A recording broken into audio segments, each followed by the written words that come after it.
My name is Aisha, and this is the story I never wanted to tell. Sometimes life becomes a cage, and you don't even realize you are trapped until the door closes behind you. Okay? I grew up believing that marriage was a beautiful dream. My mother used to say, a good husband is a blessing. I believed her. I trusted her. I trusted everyone except myself. Maybe that's why I ended up here, in a marriage I wish I could escape. I married Arham 2 years ago. Everyone said he was perfect, educated, rich, charming. They said he would give me the life I deserved. And for the first few months, I believed that too. He brought me flowers, cooked dinner for me on weekends, and whispered that he would always protect me. I felt lucky. I felt chosen. But people who promise to protect you can sometimes become the ones you need protection from. It started small. A raised voice, a slammed door, a hurtful sentence said as a joke. I laughed it off. I said to myself, he is just tired. But tired people don't break your heart. They don't break you. One evening, I came home from visiting my mother. Arham was sitting in the dark living room, his face glowing in the light of his phone. Where were you? He asked. I told you. I went to see Mama, I replied gently. He kept staring at me, his eyes sharp. Why didn't you reply to my messages? I took out my phone, confused. There was no signal in the street before I could finish. He stood up and grabbed my wrist. You think I'm stupid, he whispered. My heart stopped. My body felt cold. That was the first time I saw the real Arham, the man behind the charming smile.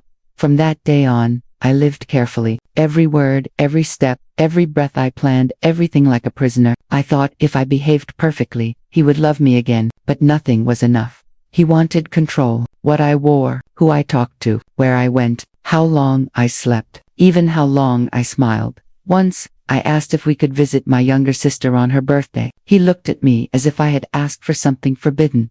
You don't need your family, he said. I am your family. But he wasn't. He was the storm I was forced to live inside.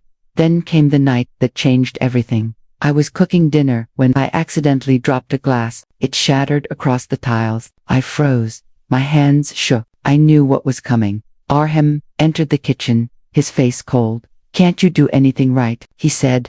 It slipped. I'm sorry, I whispered. He stepped closer. You embarrass me. You make me look like I married a child.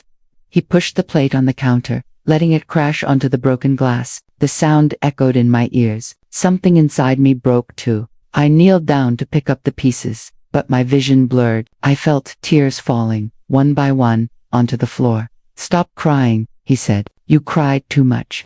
But once tears start drowning your soul, you can't stop them. That night, after he slept, I sat on the balcony with my phone. I looked at my mother's number. My thumb hovered over the call button, but I didn't press it. How could I tell her that her daughter was living a nightmare? How could I break her heart with mine? But the truth we hide becomes the pain that kills us slowly. A week later, my sister called unexpectedly. I answered in a whisper. Oppie, are you okay? She asked. That simple question opened a crack in the wall I had built. No, I replied. I'm not okay. Her voice softened. Come home, please. That word home felt like a warm blanket. That evening, when Arham left for work, I packed a small bag, not all my clothes, not all my things, just the pieces of myself that were still alive.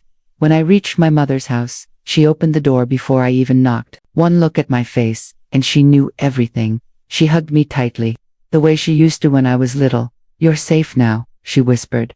I cried in her arms. I cried for the girl I used to be. I cried for the marriage I wished I could escape because now I finally had. Arham called. My phone buzzed like a trapped insect, but I didn't answer. Not anymore. For the first time in 2 years, I breathed freely. I slept without fear. I woke up without dread. Some people say leaving is easy, but the truth is, leaving takes courage. Leaving takes strength. Leaving means choosing yourself over the cage you are trapped in. I'm not fully healed. Some nights I still wake up shaking. Some sounds still frighten me.